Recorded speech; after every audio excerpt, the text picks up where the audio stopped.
Hey, would you like to know how to replace the crankshaft position sensor on a Chevy TrailBlazer 60 SS? Watch this quick video. I'm going to help keep you on the road. So the book time on this job is about 4.5 hours labor, and if you followed the manufactured recommended procedure for changing the sensor, you're going to spend every minute of that amount of time doing it. However, I'm going to show you some time-saving tips and tricks that'll get this job done in about an hour's time. Now we're going to just disconnect the battery at this point, pull the starter back enough to disconnect the sensor.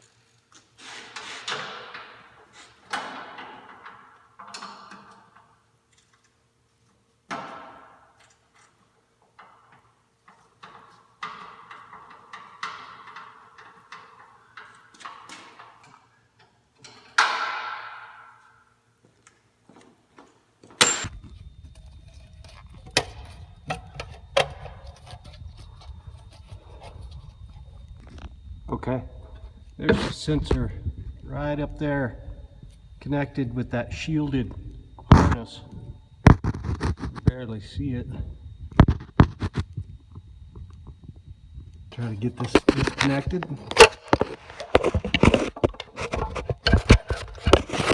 There, you can see a little better now.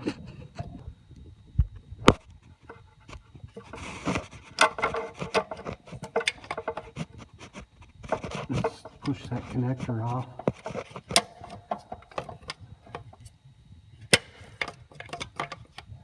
Oh boy, here we go. Okay, here's the deal. It calls for 4.3 hours labor to R&R the crank position sensor on this. It includes removing the starter. But, you know, we've already dropped the starter down a little bit. It's a pain to get at. But once you get the starter down and a little bit out of the way, you can access the crank position sensor from just above. You access it by first, of course, removing the wiring connector from it. And then if you've got your right front wheel removed from the vehicle, you pull up on this little rubber flap here and go just below the back of the exhaust manifold, just in front of the header pipe.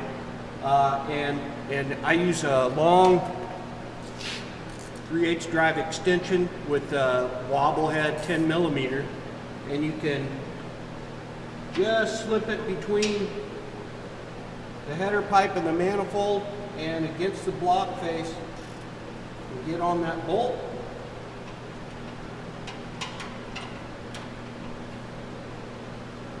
And get it removed that way. Okay, here's the sensor that's been removed. And in this case, I definitely recommend using an OE part, original equipment, Delco. It's not a really expensive part. It should be under 40 bucks for the sensor itself. And get this swapped out. And as long as that clears everything up and it's running good, we'll want to do a crank variation relearn afterwards. And then hopefully get this thing sent down the road. So I've stuck the replacement sensor on my magic fingers. And we're just going to try to snake it in here.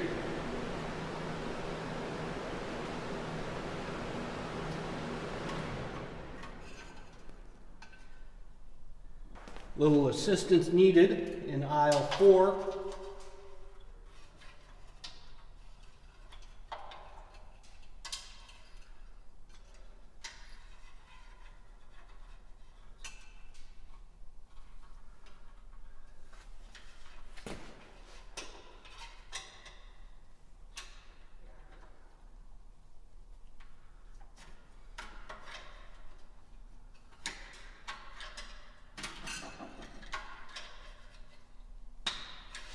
Beautiful. See if I can get my screw threaded in. Just stick it to my magnet.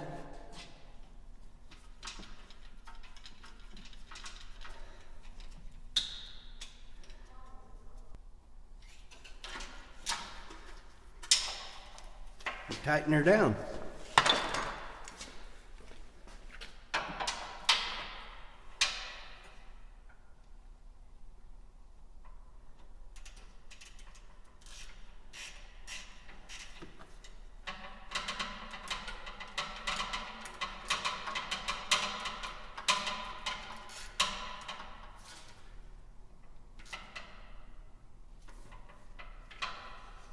Now we'll raise her up and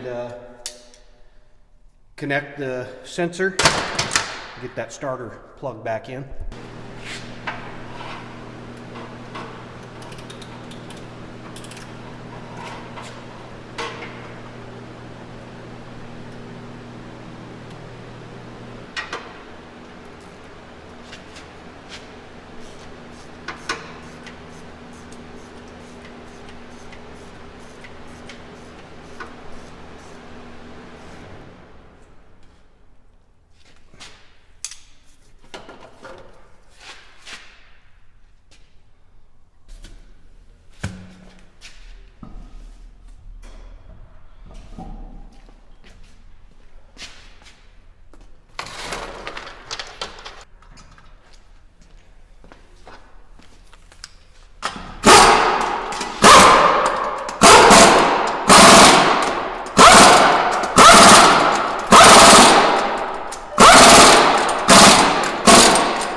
Reconnect the battery.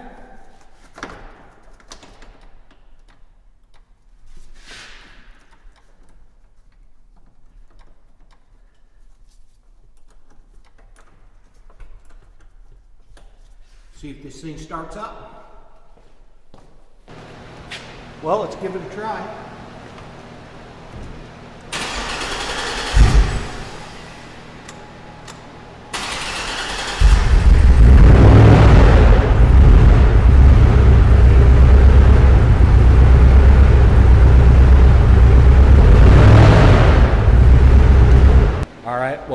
Once we got it running here, I pulled it outside, got it up to a normal operating temperature, and performed the crank variation relearn procedure, and seems to be running pretty good. I think we're good to go. Looks like a successful repair, and I do appreciate you stopping by the shop, and we will catch you next time. Take care.